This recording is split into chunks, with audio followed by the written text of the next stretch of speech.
Welcome to episode 27 of Raiders the Lost Art, the end of series 1. Woo-hoo-hoo-hoo.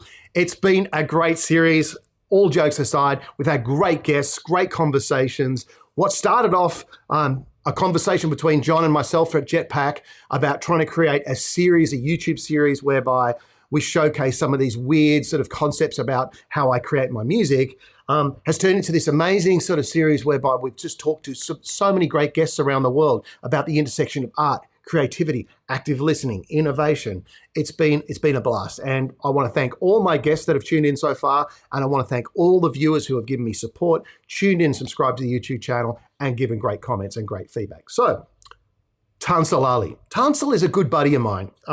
He's a 4 times Australian memory champion. He's a champion memory athlete. He's a consultant and celebrity mind coach. He supercharges the minds of the people he touches, from individuals, organizations, etc., etc. Fitting to the last episode in this series, I really wanted to touch on creativity and how someone might supercharge their creativity or how they might uncover creativity. And so I had a great conversation with Tansel about what is creativity and how you might unpack it. And so he provided some hacks that really might sort of get you going. And so without further ado, Tansel Ali. So welcome, Tansel. It's so great to have you on the show, buddy. I know it's been a long time. We talked about getting you on, and today's the day. Look, I really appreciate it, and thanks for having me on, Craig. It's really great. Oh, sorry, Finn. Oh, yeah, that's coming from the memory champion of the world. Woohoo! I do that to everyone, actually. Whenever they ask for, oh, do you remember my name? I'm like, no, are you important? And they freak out, so. I do the one where I go, oh, that's my mate. And then they go, oh, yeah. And then they do the instruction. I go, yeah, John. Yeah. Yeah, it's good. I like how other cultures work on it as well, and they won't say mate, or they'll say like bro. Hey, bro. Yeah, that's right. Hey, I found that in New Zealand. There's, I don't know if you noticed, there's a universal language of hello in New Zealand, which is just raising your eyebrows. It's like this. Hey. And that just means hello, Yeah, I used to move when I was traveling in New Zealand. It's creative communication. Correct. We don't have to say each other's name anymore. We've got like emojis or emotions, or it's fantastic. Talking about that creative nature of humans. It was when I was living in New York, and I had friends that were running big clubs there. I'd go out and it's like super loud, and I started inventing my own sign language. Like I was just doing this, and they were all like, what are you doing? And I was just making it up. It was gibberish, and then I told them I was going to do a book, gang symbols for Fortune 500 companies like Walmart, Safeway, and all that sort of stuff. They just thought I was completely insane, but hey, I am, I suppose. They probably thought, gee, what a genius. Yeah, let's do that as well. So anyway, mate, it's so great to have you on the show. And, as you know, this show is an intersection of a lot of things, trying to have unique conversations around the intersection of art, creativity, innovation, business, music, et cetera, et cetera, et cetera. And, beside all your background as being, a memory champion, all of that sort of stuff, and hoster of TEDx and all that sort of stuff, there's, I really wanted to get you on and talk a little bit about creativity and how you manufacture that, and what are some of the hacks or the tips that, people out there can actually do to sort of amplify some of their brain power in a way. And, because people in all different facets of life can always help from amplifying their brain power. So, is that something that you think we can sort of riff about? Yeah, I love the word riff about, because as guitarists, that's what we love, using that word. Right. But like it's too. funny. Yeah, it's funny because, as you probably are aware, in Australia, the most overused word on any resume is being I'm creative. Creativity is my number one skill. So it's amazing to think, what do people really think of creativity? What's their definition? Obviously, there's so many ways that people can express themselves, but what is creativity? So it is a big one, and I always say to people, look, if you want to be creative, just get curious first. To actually do something. Don't just sort of think. Yeah, you can think about something, but creativity is well established when you're actually going out and doing something. So I think the first tip generally is more about just going out, being inspired by people, by things, by experiences. That way, your creativity just explodes. And I usually have a chat to people. You can't put effort into creativity. It has to have the time and space. You give it that opportunity. So yeah, it's Part an of that amazing setup, right, tool. is curiosity, right? Not being, it's. I know we spoke about this many times before. Is that a lot of people are very comfortable and they just sort of they. It's not that they stop learning; it's just they stop sort of exploring in a way. And it's that once you start learning to re-explore, like you did as a kid. Well, why is that? Why is this? Am I going to try this? Am I going to try that? It opens you to sort of. You start to see new patterns and you start to sort of ask yourself questions because the curiosity comes from exploration, right? Doing the same thing over and over again is very hard to be creative because you're doing the same thing over and over again. But when Yeah. you're experiencing the new, it starts to invoke. It's to me, it's like starting the engine up. You're starting to prime the fuel a bit, and it just starts to. Would you agree with that? Look, it works in so many different fields. I totally agree because you look at someone in music, right, or musicians. They're trying to create something new, but they're stuck in that same box of okay, this is how we're doing things all the time, and it's not working. Why isn't it working? Well, you've got that same mindset, and Yeah. same in business as well. It's like if you go in expecting to use the same templates and same everything, but now you want more return on your investments and whatever. It's like, well, hang on, how can we be different? So having that childlike, the questions that come out, because the more questions you have, the more answers you'll get. But the better questions will give you better answers as well. So that exploration is fundamental, I believe, to really hone in and get into the unknown, which is the creative realm. And so, like one of the tips that I would sort of when I'm doing my coaching is that, and love to get your input on this, is that I say to people, baby steps. Just think about it like going to the gym. You don't go and blow through 200 kilos of push up on weight straight away. You start simple, and so just start thinking like in small steps. What can I do today that I've never done before? And it could be as simple as buying a different brand of bread. But the fact that you're cognitively going, I'm purposely doing something different, it just starts to get that sort of that well unstuck and going, okay, each day I'm going to take a different route to work. I'm going to, as much as that's simple, the cognitive way of you going, I'm purposely going out of my way to do something different, starts to unblock that process of doing everything the same. And what I found, because this is something that I would do, is I'd always go, look, maybe I did it right. I'm going to just purposely do something different, even if it's small, and make a recognition that I'm doing something different and try and do it every day. And it starts to get easier and easier to sort of amplify and start to. For me, that was a good way for me to start to get more curious. Just interested in your sort of insight on that. Yeah, that's a really good point. What I believe happens is that people actually don't see it that way generally. And the reason for that is if you say to someone, I'm going to learn to play guitar, I'm going to learn a language. These are some of the things that people come to me for, not necessarily guitar, but, languages. I want to be able to do this and that and that and speed read and whatever. Whenever someone comes with that, they always come with the end goal of happening. I'm going to run a marathon. They actually visualize finishing the marathon. They don't visualize taking the baby steps, right? Right. So if you say, I'm going to go climb a mountain, they actually visualize themselves at the top of the mountain or pretty much at the top of it. So what does that mean? That means that people aren't seeing the little baby steps. It's like the bottom of the iceberg. You only see the tip, but the bottom is massive. So because people don't see it, you need those extra skills like mindfulness to be able to be aware of what you need to be able to do. You need a higher mindset of, okay, if I am going to learn this language, maybe I should just start off doing this first.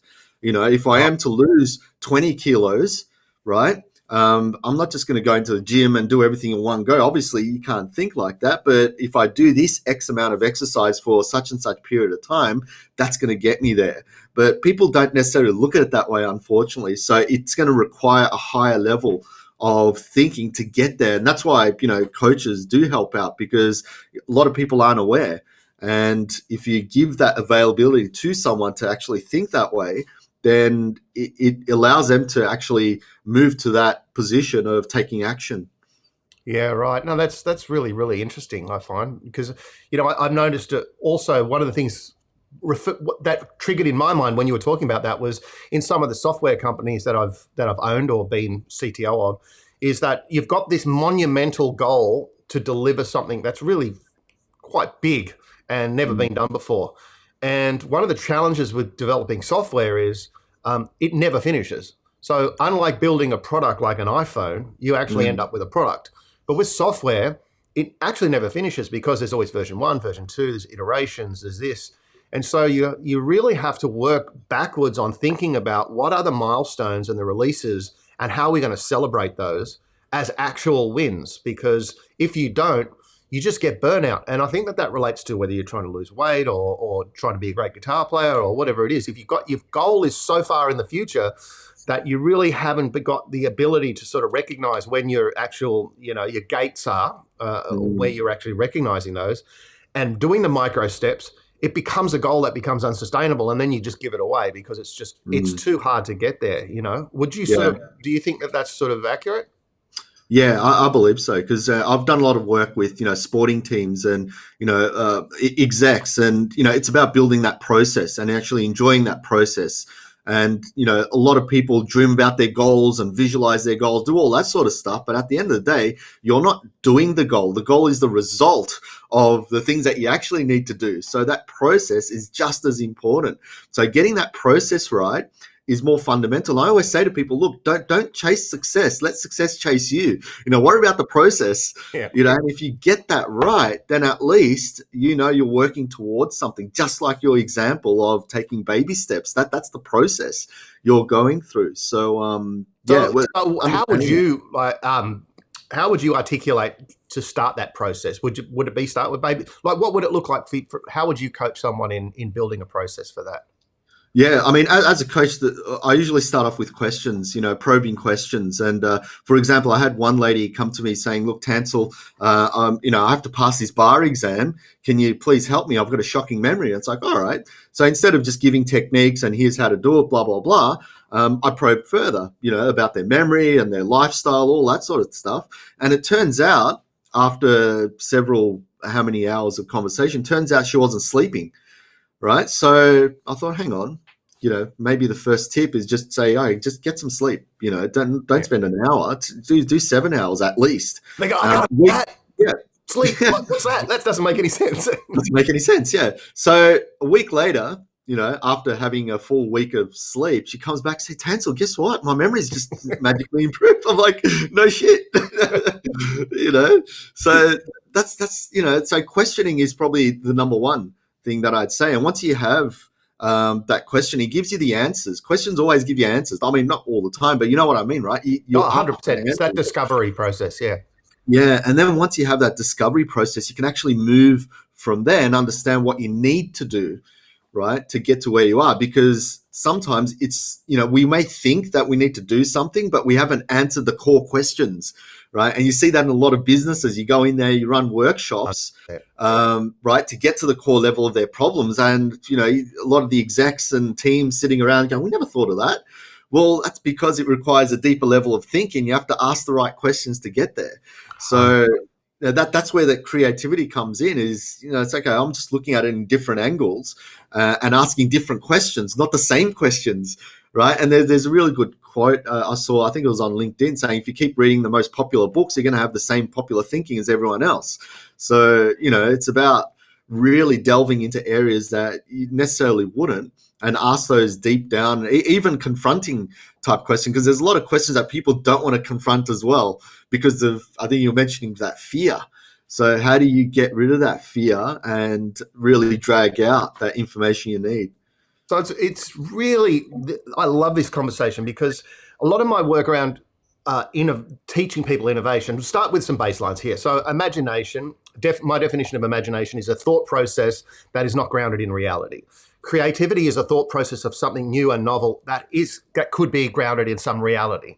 Innovation is the creation of something that's new and novel that has realized value for someone else that can be measured, right? Business innovation is something that is new and novel that creates, revenue and business uplift and profitability for a business. And so if we take that, when we get into the discovery phase of working through an innovation process, it comes from what's called a diverse line of inquiry, being able to ask these questions exactly like what you're saying. And what people often ask me, and you're a perfect exponent of it as well. Like, you're a musician, you're a coach, you build software, you've been, all of these things come together, and I go, right.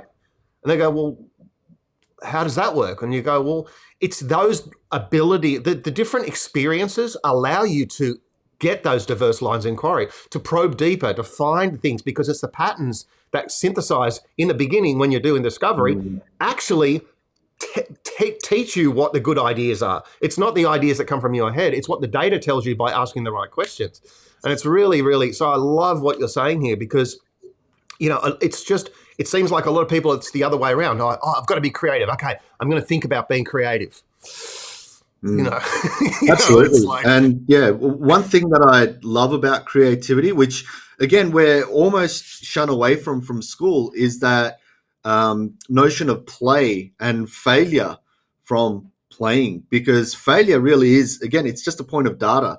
All right. As a memory athlete entering competitions, what I do is constantly train, right, for hours and hours and hours of memorization. Now, what does that training do? It just gives me data. That's all I'm doing. I'm just looking at the pattern for my training. And I do this with a lot of my clients too. I actually get them to fill out spreadsheets and comments for their training logs.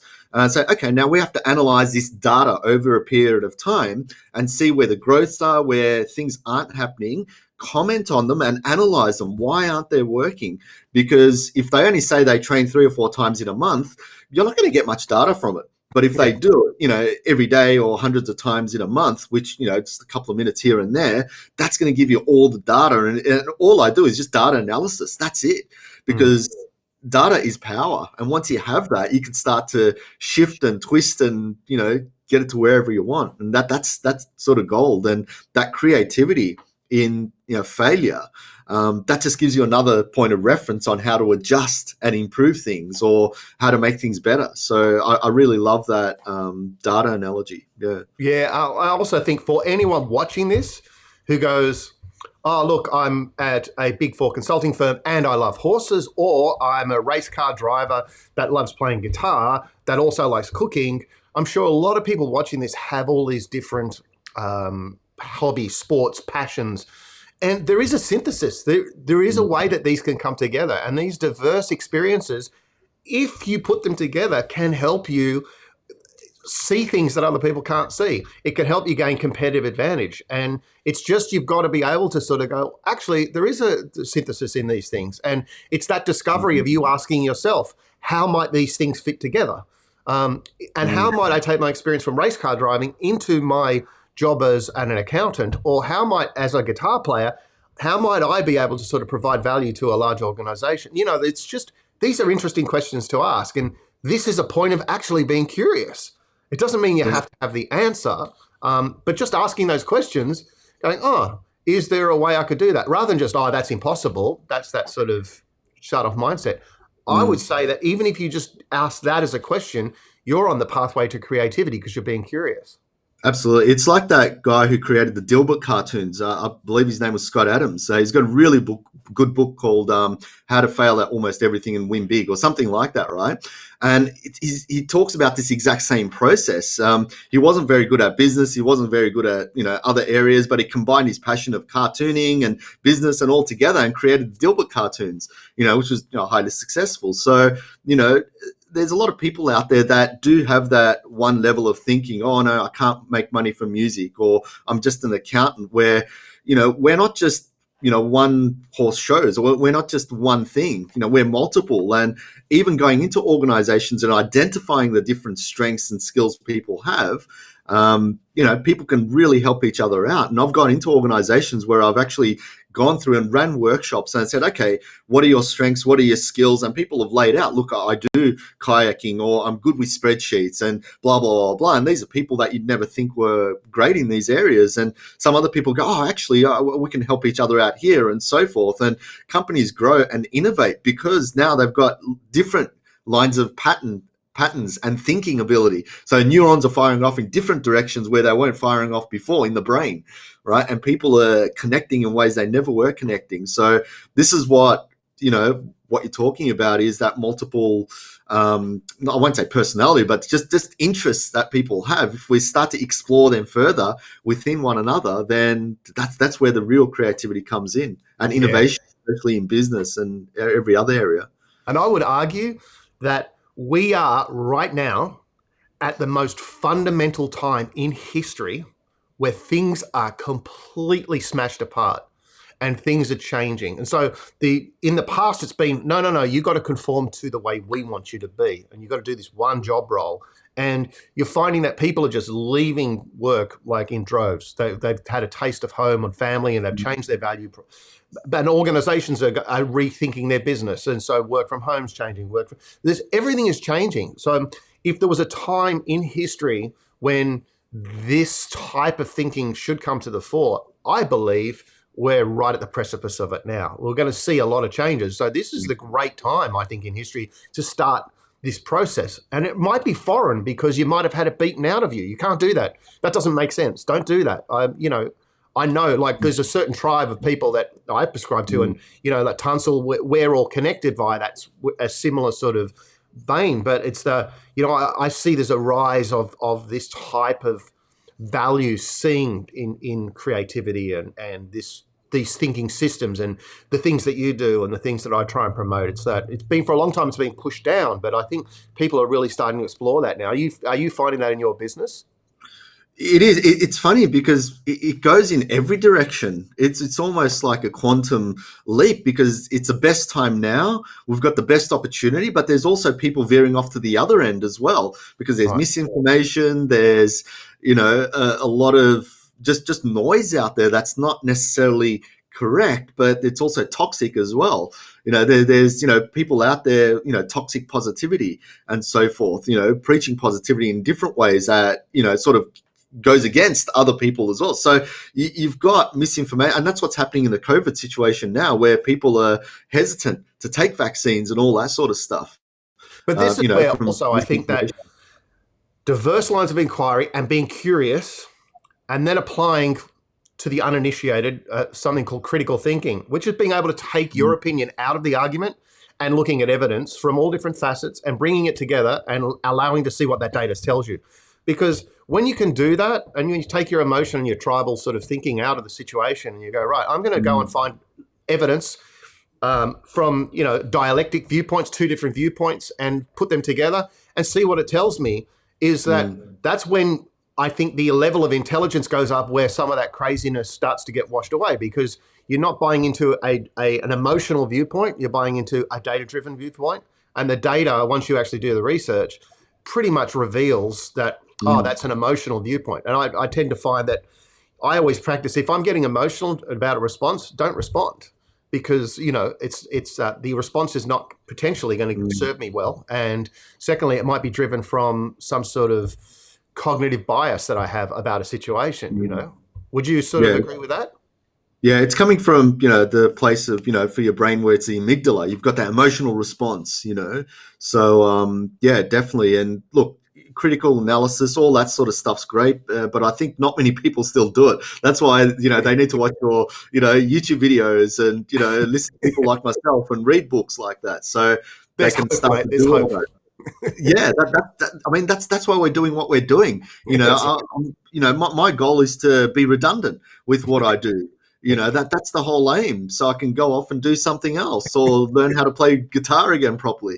So we shouldn't have to be telling people to think critically, but unfortunately it is. That's how it is. And it's like saying common sense. It's not common. Common sense is not very common, right? So when you say just think critically, and they go, "What's that?" You go, "Okay." It's like, I hate you. No, not criticize. Not criticism thinking. Yeah. Yeah. So what else, Matt? Like, we've got the ability to be curious, which then helps with the process of being creative. What are some other sort of tips or tricks or hacks that you teach people? I'm not trying to take your business away from you, but I'm just that sort of. Please, sharing is caring. Yeah. Look, I mean, I've learned a lot through my memory training. I wasn't always creative. Yes, I was that creative kid at school, but again, it was just interesting areas. I wouldn't necessarily put it to creativity, but my creativity, I would say, really went up to the next level when I started memory training. Now, what does that mean? That means that I got into areas where you're using certain memory principles, and the principles allowed me to use these skills to then not just apply for memorization, but apply it to my everyday life. And I'll go through some of those principles just so people can actually, use them Please. as well. There's a really good principle called SMASH and SCOPE. It's an acronym in the book Use Your Memory by Tony Buzan. Right, and basically what it does, it helps you not just become more, not just make things more memorable, but be more creative. So, for example, the first S is like using your senses, right? Instead of picturing, say, a phone, right? You got a phone here. Instead of picturing a phone, usually what we do is we see something in visual, right? Someone says whiteboard, we see a visual of a whiteboard. Someone says guitar, we see a visual, right? Most of the time. But you can use your senses. You can hear that guitar, or you can say, okay, what's the ringtone like on this phone? Right? Can I touch the phone? What does it feel like? What's the case feel like? I've got a silicone one. It actually feels really nice, right? What does it taste like? What does it smell? So as soon as you start adding these things to not just animated nouns and stuff, but objects that are abstract. So how do you put your senses to something like knowledge, right? Which is quite an abstract word, right? So you can start using your senses, which is really powerful in a way, and it makes things more lively. Right, so that's one option. The other one is movement. So, like I said, instead of seeing a static object, you're now moving around objects, or the objects are moving around you. That just creates a different angle, right? There's a thing called a memory palace. I'm sure you've heard of a memory palace, where it's a technique. Oh, wow, we're going to have to go through that. But a memory palace is essentially a familiar route that you go around, right? That's set, and whatever you want to memorize, you place the items onto this familiar route. So the ancient Greeks used to use this, called the method of loci, right? And by doing this, you can memorize not just a few items, but thousands. If you change the angle of those memory locations, right, what happens is that you've now, even though you're using the same route to memorize something, because you've changed the angle, it becomes a different story altogether. Right. So what that means is that by just shifting our angle or our view of something, it just fires off different neurons in different directions. Wow. Right. So that's fascinating, because it's like saying, I've got you now on front view. If I look at you from the side view and I'm experiencing this conversation, it's going to have a different perspective altogether. That's why you see a lot of the videos now, they have a lot of cutscenes. They have two cameras. One is sort of close up, one is further out. One is from a side view, and they alternate, every few seconds or so. Now, why is that? Right? If you're just watching someone straight on, then you might, reach a certain level where you go, okay, I'm going to turn off now. Hopefully not for hours, but that's what generally happens. But if you're constantly changing angles and doing all that stuff, the brain's constantly engaged, firing off different directions. And now you sit for the whole thing, go, oh, wow, that finished really quick. So it's really funny. Let's just do some different angles. Hang on.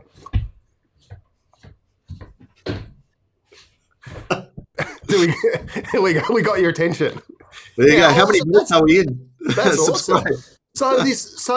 Explain this route. So this memory palace. So you have different things that you want to remember along a path. Is that how it works? Well, what it is, I'll give you an example. Right, one memory palace that you can have is around your house. Right, and what you do, a memory palace is good for remembering things in order. So what I'm going to do is I'm going to start from the start of my house. Let's say my first location is my front fence, because I've got a fence. My second location is my front door. My third location, but as soon as I open my door, it's open to the house, right? But I'm going to go into my first room, which is my bedroom. Now, instead of saying room, I'm going to pick a specific object, right? So I'm going to say my bed. So I've got fence, door, and bed, and I can keep going. I can have like 60 to 100 locations in my house if I wanted to. And then what you do is, let's say you want to remember, your shopping list, right? This could be for anything. Like I use this to help people with their public speaking and all that sort of stuff. But let's just take a basic example. Let's say I want to get some milk, right? And we put milk into the first location, which is a fence. Now, how memorization works is to build a story, right? So I can imagine, right, pouring milk all over my fence, and maybe I'm going and licking the fence, and I'm like intolerance. I won't have to run back inside. Right? So I imagine all that. And as soon as you add feeling to that story, you remember it even more. Right. Right. So what am I doing now? I'm exercising creativity, which is doing something using my imagination as well, which is out of the ordinary. Right. I'm not going to, lick a whatever onto the fence and That all that makes sort of them stuff. even more, right? Right, look, maybe there's people out there. Look, there's nothing against you guys, and you'll feel free to do that. But in Fence my lickers, yeah. example, yeah. So I'm pouring milk all over my fence, and my fence just turned white now because it was black before, right? So imagination. Next time at the door, and let's say I want to remember, I don't know, hand cream. Right? Someone puts hand cream all over the door on my doorknob. I went to touch the doorknob and it's all sticky and yucky, and it's hand cream I really hate and it stinks. So you're using senses now, Right. right? Then bed, let's say, someone's put a computer on top of my bed, and let's say the computer's really heavy, right? It's a little MacBook, but it's so heavy that it sinks into the bed, right? So I can imagine that. So I'm using sort of heft and heaviness, and I'm going around to the bed trying to pick this up, but it's really heavy, right? So I could go around my whole house memorizing stuff like that. And then by the end of it, I say, okay, let's go back to the start of the house. What was happening at the fence? Do you remember the word that was there for our shopping list? Yeah, right. So it was milk. Yeah. And then we go to the door. It's like, what was happening at the door, right? The hand cream and then the bed. Something sunk into the bed. What was it? Oh, it was my computer. So that's how we recall. But Wow, that's as you awesome. noticed, it doesn't happen with repetition, right? I don't just go and say, computer, computer, computer, computer, hand cream, milk, milk. I don't do that. I make stories, right? Right. So memorization works with stories. Now, when we're talking about creativity, right, and how to actually get that going, well, I use my senses, I use movement going around. I also use association to connect those items together, right? Right. And I use myself in the picture. So as soon as you use yourself in any story, you can now use your senses. If you're using third party people, right? If you're just visualizing from, somewhere else, then you can't really use your senses. It's a Right. lot more difficult. So I always say to people, try and use your senses as best as you can, because now you can feel and touch and experience in a way that you haven't experienced before. Instead of seeing someone else play guitar, what would it be if you were playing guitar? Can you actually play guitar at all? How do you hold it? Are you weird? Is it awkward? Right? As soon as they experience that, it's much better than seeing someone else with a guitar, because it's just a plain image. Now I've got an experience.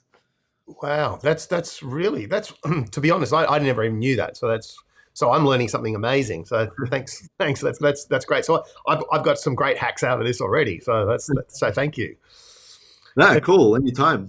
Yeah, so we've got being curious, this concept of being able to attach emotions and the storytelling to these key things which help the memory. What other things is there anything else that you think would be really good for people to start to look at to develop their ability to not get sucked into fake news or to amplify their ability to sort of be more creative or more sort of assertive or Yeah, I mean, I look at things that I enjoy, for myself. It's like, what do I enjoy? What do I like doing? And what do I want to do? Because, yeah, you might have a narrow area of things that you like, and there's nothing wrong with that. But, it's just going, like you said, going outside.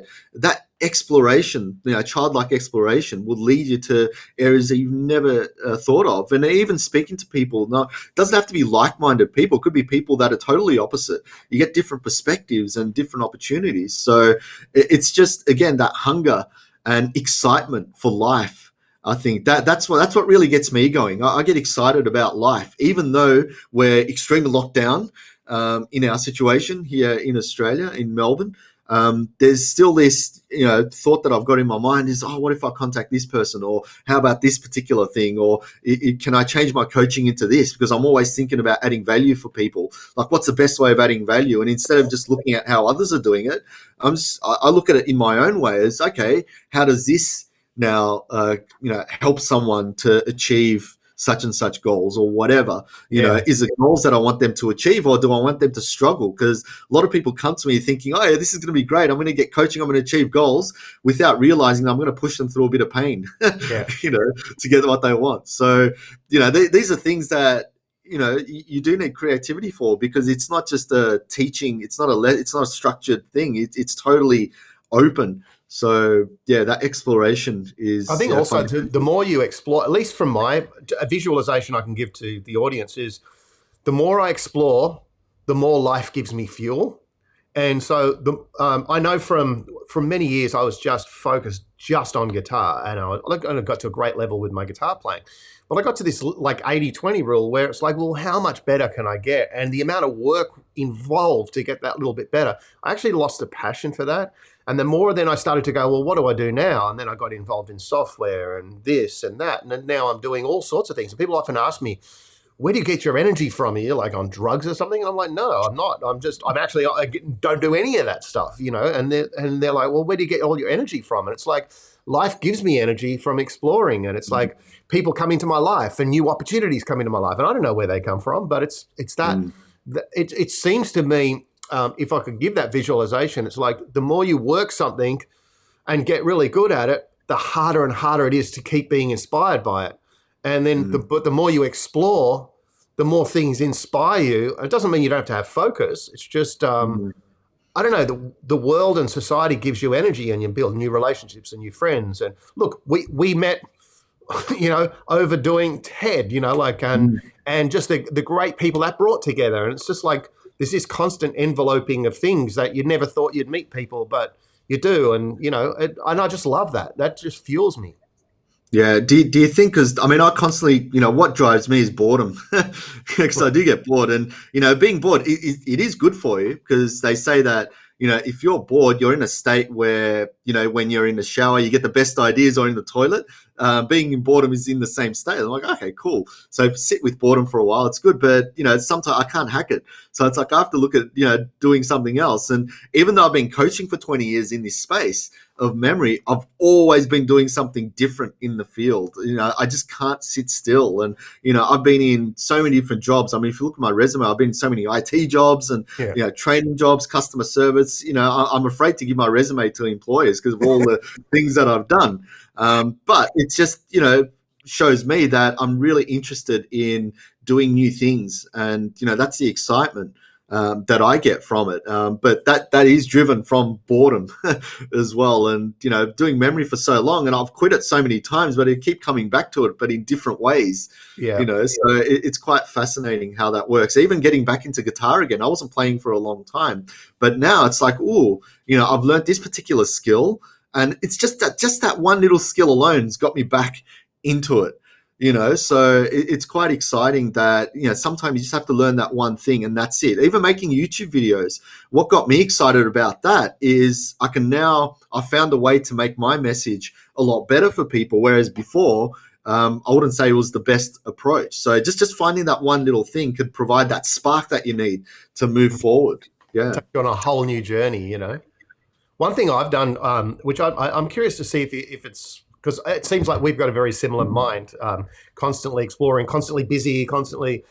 For a lot of times, I've struggled with shutting my mind off and to be bored. I find it nearly impossible.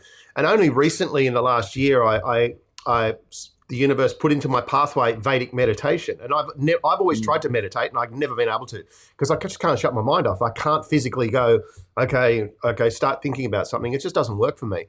But I learned the art of this Vedic meditation, and it's transformed everything for me. And now I treat it like it's a workout for me to actually put my mind into a deep set of rest and recalibration and renewal.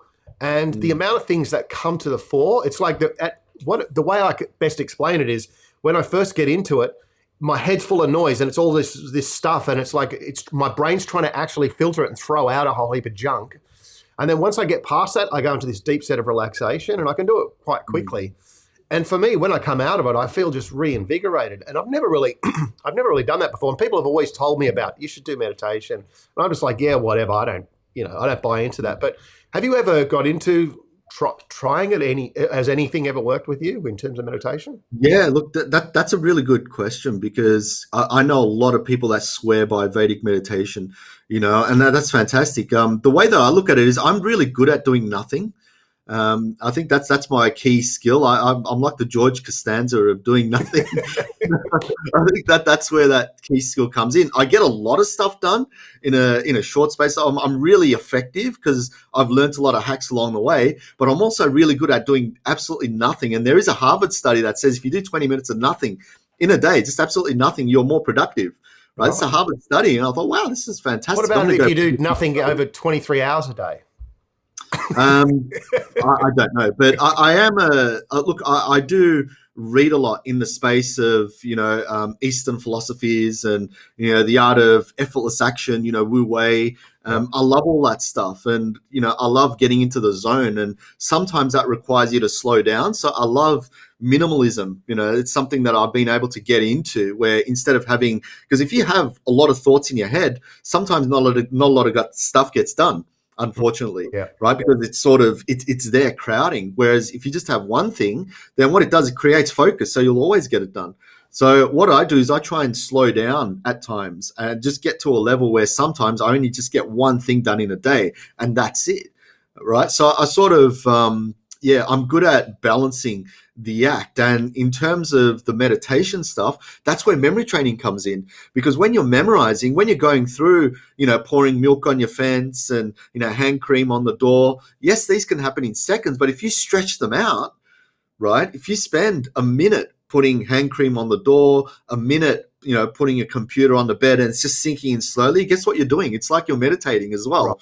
Right. So when we're in competition and we're memorizing for hours, guess what we're doing? We're meditating. We're in flow state, right? And nothing else exists in our brain except for that moment. So if you're training your memory, if you know how to do that, it's just like, I'm not saying just as good as, because that meditation, obviously it's quite powerful, but it puts you in the same state as, in the flow state. Yeah. Yeah. Well, that's awesome, mate. Well, it's like, so we've got, ways to amplify creativity. We've got obviously curiosity, ways to work on that. We've got like the memory palace. We've got the attaching sensors, stories, creating these sort of key milestone bits, attaching the sensors to it, creating stories around that, and being able to work in a place of boredom, rest, and the value of nothing, right? I think there's something really profound in the value of nothing that, to be honest, I haven't really heard much about before, because we've been so conditioned to sort of say that nothing is no good, but it's, whether you call it meditation, whether you call it focus, whether you call it whatever it is, it seems to be that when you can shut other things out, you can tend to, I don't know if we'd call it amplify your brain power, but you can definitely seem to get better at something anyway, whether it's relaxing or, because, I think there's a lot of people like yourselves and me, like I spent 50 plus years now trying to work out how to relax. And it's only recently that I think I've got into a state where actually there's a cognitive process around it. Whereas before it was sort of like my relaxation was when my candle just dropped and I would just completely collapse. I just worked myself to the bone. Yeah, and a lot of people are like that, definitely. And sometimes it is a way of life. I mean, we control our lives, so we put ourselves in the state where we're working day and night. We could easily, not do that as well, but it's a choice that we've made. So what I've done is throughout the years, because I've been doing it such a long time, is every time I learn, I sort of try and unlearn a lot of things along the way as well, and just minimize my life, not put too many things, in my calendar or in my day. And just slowly, what that did was made me realize that I can take time to do nothing as well. And that nothingness gives me greater focus, or puts me in a state where I can now enjoy talking to you without worrying about 100 things, or go for a walk without even worry about anything. Just enjoy the actual trees and walking the dog or whatever it is, So I'm actually, mindful of living life rather than living for the work, which a lot of people are doing. So that's why I believe these, the mindfulness sort of movement and, the Eastern philosophies of like Wu Wei, effortless action is fantastic. You've got an author called Edward Slingerland who's written about what's called effortless action, brilliant book. And he talks about how, this process actually works really, really well. Whereas if you're trying too hard, what can happen is like you're swimming upstream. Mm. right? It's really difficult. Whereas what he talks about is effortless action is just going with the flow type of thing. It's like what Bruce Lee describes as is, being the water. So you're flowing with the water rather than being against it. Because if you're against it, you'll feel it. You'll feel the stress. You'll feel the tension. That's being against it. Whereas if you're going with the flow, then you'll be in your ultimate power, so to speak. So I mean, maybe you're in flow all day, which is why you're going at it as you are. So yeah, Or the other amazing. thing that I think you've as you talk, I'm always, as part of my habit, is listening for these key artifacts, and one of them that just jumped right out then was learning to unlearn. And it's something that I love talking about, and I know you love talking about. But just to explain that, if you can just explain that to the audience, like how important it is to unlearn, is like our cognitive biases that are shaping the way we think, and to not be stuck in that. Like, just explain, if you can just explain that to the audience. Yeah, my biggest unlearning had to be my mindset, because I was always negative, and I got a lot from my parents as well. My parents were great, but it was always, look, don't be like us. You have to work hard, and all this sort of stuff. And like, I understood that process, but I wasn't getting anywhere, and financially I wasn't doing so well for so many years. And my mindset around that was, just pay bills, that's all I've got. And in my business, it's like, I have to earn an X amount of money and so on to survive. So what I had to do is actually get rid of that mindset and think, okay, if I'm working, I'm trying to add value to people. What's the value I'm bringing? And if it's valuable, then people will pay for it, right? So it's a completely opposite mindset to, I have to make money now. I have to make this certain amount this month, or else I won't be able to pay the bills. Well, now it's like, what's the value I can give people this month? Because if I do that really well, the goal, right, the money's going to take care of itself, right? So again, it's unlearning and it's really hard, because a lot of these are embedded into the brain and they're infused for such a long time. So it takes a long time to actually unlearn something, or to go into a different area as How well. do you So start that process? How would you recommend someone start that process if they've got this ingrained thing and they're going, well, that's all great, you've done that, but how do I start that process? well, that's the question, because a lot of people just don't know. What you don't know, you don't know. And the way that I found out was, again, just reading a lot, speaking to people that have done it before, because success does leave trails, and there's people and examples all over the place. So go and speak to the source. Go and speak to people that have done it. Go and read the books. Go and do the courses. Get the coaching. That's what coaches are for. They help you change your mindset so you can achieve what you want. So that's what I did. I went to the coaches. I read the books. I did the seminars. I did everything. And then after a while, I started realizing that, wow, I'm doing myself more damage. I have to shift myself this way now. Right. And as soon as I started doing that, I started learning more and more. I went back and did 2 master's degrees. I did an MBA and a IT master's, and that shifted my mindset altogether as well. I was like, oh, wow. Now instead of going back to uni to just pass, I'm going back to enjoy my studies. And it was a completely different mentality, because now I was actually understanding all the concepts without even using memory techniques, because I was interested in the work rather than interested to pass. you Mm. know so it's quite fascinating. And I learnt about unlearning during my MBA as well, so that sort of brought that to the front of my mind. But you're never going to come across these systems and topics if you don't get into these areas in the first place. Yeah, I tend to use a bit of the Edward de Bono technique with people right at the beginning, which is more of a lateral thinking thing, which is like, what you need to do is describe the end goal and what are you doing this for? So you're doing this, you're working, you've got this. What's that for? What are you doing it for? Let's get that North Star nutted out. Then Mhm. what is an alternate view of the situation? So you take that and take that. Now you've got that one. So that's one pathway. Now you've got to try and think about 3 or 4 pathways to get to the same goal that do not follow anything to do with your current trajectory.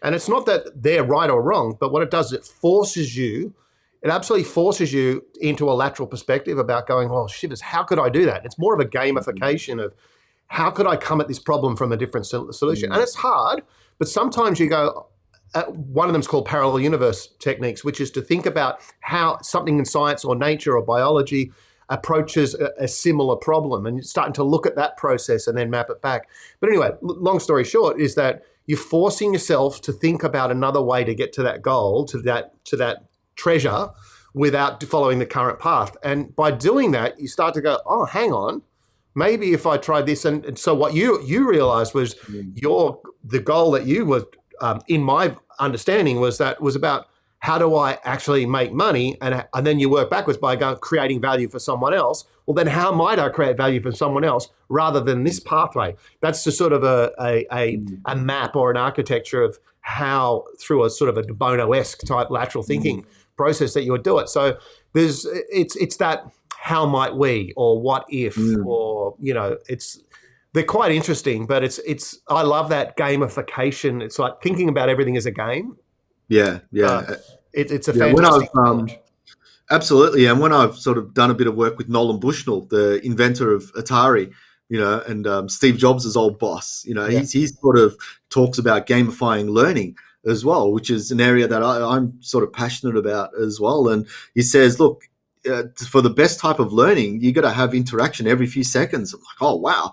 So what he's done is he works in that, online learning space now, education space, and creating interactive learning exercises. And that's why our phones are really, powerful learning devices now. It's quite amazing thinking, 20 years ago, we never thought that would even be the case. So you need that constant brain engagement and interaction. And it's quite fascinating how it all comes about. Well, I think there's just to sort of wrap this up, I'd love to ask you a question about emotional intelligence and this sort of other level of soft skills, empathy, emotion. We're talking about creativity now, but these skills that just sit beyond basic logic, that make up the human condition, and the power of being able to apply those types of techniques. And so, what's your sort of take on, emotional intelligence, EQ, like that whole sort of section of human experience? Yeah, look, it's a real challenge because it's something they have to be aware of. And I always look at those, intelligences you have to look at it from a bird's eye view, not look, on top of people like, as a hierarchy, but look, take yourself out of the situation and say, okay, how are my emotions affecting people, or how am I doing damage to myself? And I guess that's where that, mindset change came to me when we talk about unlearning, is I had to really look at it from a top level and say, okay, am I saying, what I say, is that how's it impacting people? I always look at it from a third party perspective and then bring it down to, okay, what can I do now that's going to be of value or is going to help me out, and so forth. So, and there are some like really great YouTube videos on design thinking, and design thinking is about looking at it through the receiver's end or the user's end, not your perspective, and then working back. And so some of these tools, I would argue that with the rise of now many more sort of technology-based products replacing a lot of human logic. And, one of the great advantages of being a human is to develop these human traits and be able to sort of, empathy, love, compassion, creativity, imagination. To me, that these are really great skills that, with being amplified, allow us to sort of utilize this augmented sort of technology in such a way that just takes us to the next level. So rather than being in fear of all this sort of stuff, I think that, by us starting to think, how can I develop these types of skills? Rather than, you think about schools have been designed to teach you a certain way, to be a certain type of person. Well, we're entering a new dimension now where we have to sort of learn a bunch of new skills. So I think that this is where this sort of stuff is really worthwhile learning. Absolutely. And I mean, I saw your post. I think you wrote back to someone saying, what should we teach at schools? And I saw empathy and all these. I mean, that's reality. And it is. It's why don't they teach it? Why don't they teach these skills that are of relationships? Understanding personal finance. These things. It's like these are the things that you need, not. I wish I wish I knew about that stuff when I was younger. Creating boundaries. I'm like, this is something I learned later in life because, being someone who's always loved helping people, I've always been taken advantage of before I knew what boundaries were. It's like, hello, why did I find out about this later in life where I could have not been stuffed around or bullied at work and, all these sort of things, which, causes mental health problems. So, back in the day when I went to school, there wasn't Google. So there wasn't Alexa. I couldn't say, I couldn't ask Alexa, what is the population of France, back then. But now I can. And so technology is augmenting the availability of information, but it's about what do I do with that and how do I create value for other fellow humans? Yeah. What is that value translation? And so what are the things that can't do? And if you ask that question, being curious, we talked about at the beginning, if I could ask, what are the questions I could ask Alexa or Google that they couldn't answer, maybe that's the chance of where the competitive advantage lies. And if I was curious about finding out what that is, maybe that's a pathway to success. Yeah, look, it's funny because when I'm on media a lot, they always ask me, look, is, the internet or, technology really dumbing us down? I'm like, hang on, how is that even possible? Like, this is a phone. It's just sitting there. Do I feel any dumber now looking at it? That's the thing. I mean, we're essentially dumbing ourselves down by not pursuing these areas of emotional intelligence. You've also got cross-cultural intelligence and all these other intelligences that, I'm sure Alexa can't answer how you're feeling today or, stuff like that, in the emotional state. Who knows, maybe in 20 years, but, we need these skills now so we can, make better technologies, so we can make better use of our devices that we've got, which will only assist us, no doubt. So, yeah, it's amazing how the thinking goes around it. I love what you're saying there. And for me, my playback is that we are, in a lot of ways, governed by fear. And fear is our boundary. And we're being told that you can't think like this, you can't do this, you can't do that. What my challenge to everyone is that if you can get beyond that, that's where your greatest compelling advantage lies right now. Absolutely. Because if you can step beyond that fear, and that fear is only being taught to you, it's like, sure, if you want to go and step on a fire, you'll get burnt, but that's experiential based understanding. Yeah. But a lot of the stuff you're being taught, if you don't question it, and you're not curious about questioning it, you'll never know whether you can push beyond it. It's funny you mentioned that because I was going to talk about fear before, but I forgot about it. So I'm glad you brought it back. But yeah, fear, number one. And once you get rid of that fear, the whole world opens up. It's quite amazing. But so many people have that fear, right? Because of the culture or the religion or whatever it is that has put them in that state. It's like, I can only go this far now.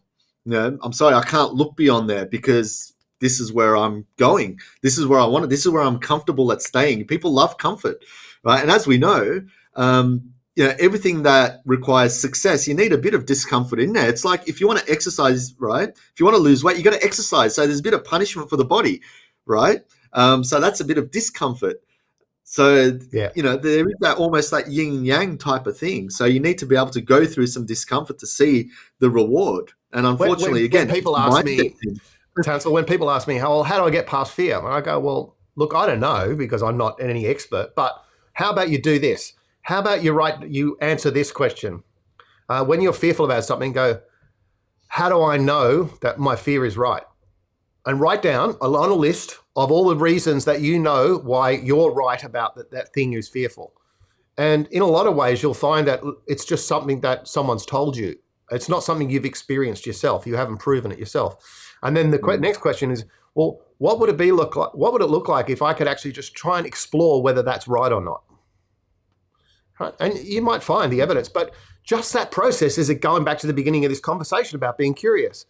By just asking questions and validation, you might find some cracks in the system. You might find the crack in the matrix. You might be able to find, actually, like the company Lineus I founded, the technology invention, I worked out by looking at what was inside a digital video file. I realized there was no video in it. And most people thought I was insane back in 2008 when I worked that out. And I worked out it was just a data structure. And then they would go, of course. And I go, yeah, but you're going to a video edit suite on a software and you're cutting up a timeline like it was film. We don't need to do that. You just need to reassemble the binary sample data inside an actual container. Without getting technical, it was just by reorganizing the data. And that then turned into a company that's listed on the public stock exchange. But it was about being curious. It didn't mean I was some fantastic expert. I was just a guitar player. I was curious. So, it's that people look at the end goal and go, how could you possibly achieve that? So the fear that's locking us back, if you go, well, how can I prove or disprove that fear is right? is a great pathway, at least to validation anyway. Yeah. I mean, when I got to memorize the phone book, right? People are like, oh, aren't you scared of, what if you forget, right? What if you forget? Because, I was on like 50 different media outlets, it went viral all around the world. And the funny thing is, it was never on my mind. Like, what if I forget? It's like, yeah, what if I forget? And it's like, do I really care? Yeah. So it's funny. Sometimes people project their own fears onto you, and for some people that can be affected by it because they let people get to them as well. So it's about that questioning, and also letting go, the art of letting go, because you're experiencing life now, and life is meant to be experienced. Yeah. Fear's there. It's always going to be there. Success is always going to be there. Failure is always going to be there. It's like, what do you make of it? How are you going to live through it? So I always ask the question, how do you want to live your life? Yeah. Fundamental question. And once you can answer that, then you're on your way to whatever you want to be able to do.